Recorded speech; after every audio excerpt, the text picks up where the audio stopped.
So the main thing is having a cool family, a cool wife, you know, and a real good team. You know, team ethic. I think that the biggest con is that Roger can do this all by himself. You know, it doesn't work like that.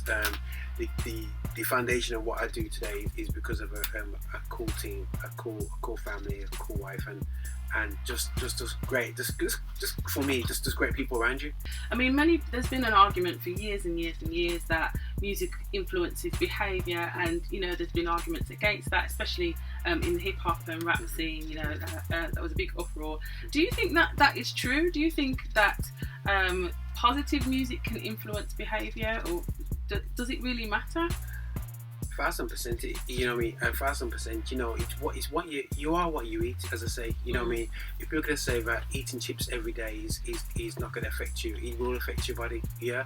And listening to negative music every day affects your persona, you know, and you know, there's uplifting music, there's chord progressions, you know, you're taught in music, you know, that certain music stimulates certain moods. So if you're going to play a certain style of music, certain chords, it affects you. So anyone who says that is just justifying listening to certain styles of music. I'm working with young people from the age of 15, 16, when at school, to 21, 22, and they're actually looking for work, you know, and you're going from a young person who had no worry in the world to a young person can't get a job in the community, you know. So yes, we can bash about Christianity, but the reality show is that there's some real life issues which they're facing. But being able to communicate, yeah, it's crazy. You know, you know, we talk about the degradation of the English language. People have got communication down to lol. Even I do, you know. You know, so instead of laughing, we just go lol.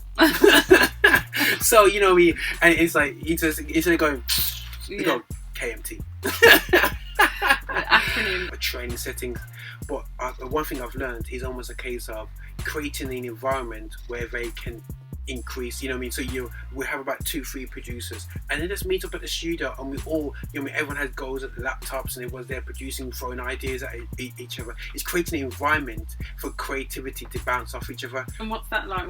What's the energy like in the studio? When the producers, you know, like Damari and Sheng, and you know, they all go testing out beats. It's really cool, you know what I mean? Especially when the artist goes in there and says, oh my goodness, these beats are amazing, when the producer gets to push their level as well. And that's something which sometimes producers, I hate it when they've got 500 tracks stuck on the hard drive. I think it's the biggest sin out there.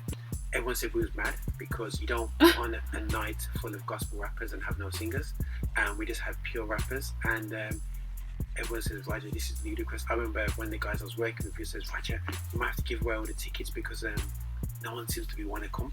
And I said, no, but I said, listen, mate, yo, have faith, man. You know what I'm saying? Yeah, have faith. You know what I'm saying? The guys panicking, and we saw a few days. We came to Birmingham first. All of a sudden, now Birmingham rap was definitely not a no-go zone, and we did it at Mount Zion Church, and we had about 500 young people turn up, you know. Wow. And was like, hold on. As soon as London heard about that, we sold out in London, and we had 800 people. The gospel, when I was growing up, as I was growing up, you know, was regurgitating American artists, Hezekiah Walker's. Yeah, back in the day, I know you played Hezekiah Walker, but I'm talking about back in the day, you know, I will go in Jesus' name and you know, I'll fly away, old school tracks, and we regurgitate what they did. Now, what the beautiful thing is now, people are writing their own music, and I think I've always been passionate through my wife, you know, when she was, when I started out in music and my wife was singing and we was touring with my wife, she wrote her own music, and my wife especially, she hated doing someone else's song. It's not your story, it's about time writing your own story. And I remember when The Truth came over the first time, and he said that, you know, the key thing is that we sometimes departmentalize our Christian lives. You know, we said, right, I'm a Christian when I'm at church on Sunday, and I just go on, and then because my work says that I have to lie to be successful, I will do that. And I think that the key thing is, for me, is not departmentalizing my Christianity and using my Christianity in all areas, but not beating people up with it, you know. And I think that it's not about, you know, best Christianity is the one that you don't come out your mouth and say anything to no one.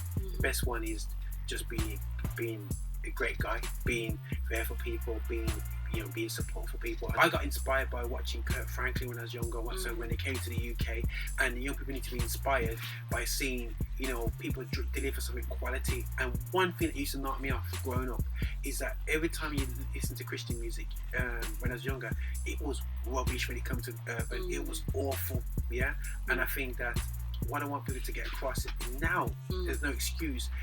Gospel music, urban music is as good as secular, and that's a myth right now. You know what? It's for us, by us, and this is done by not myself, but young people in Birmingham. So let's support young people and inspire them to inspire other people as well. So it's not just about the artists you're coming for, but it's inspire young people. There's teenagers that help put this event on, and nothing that makes me feel proud is seeing people in their hometown come out and support them.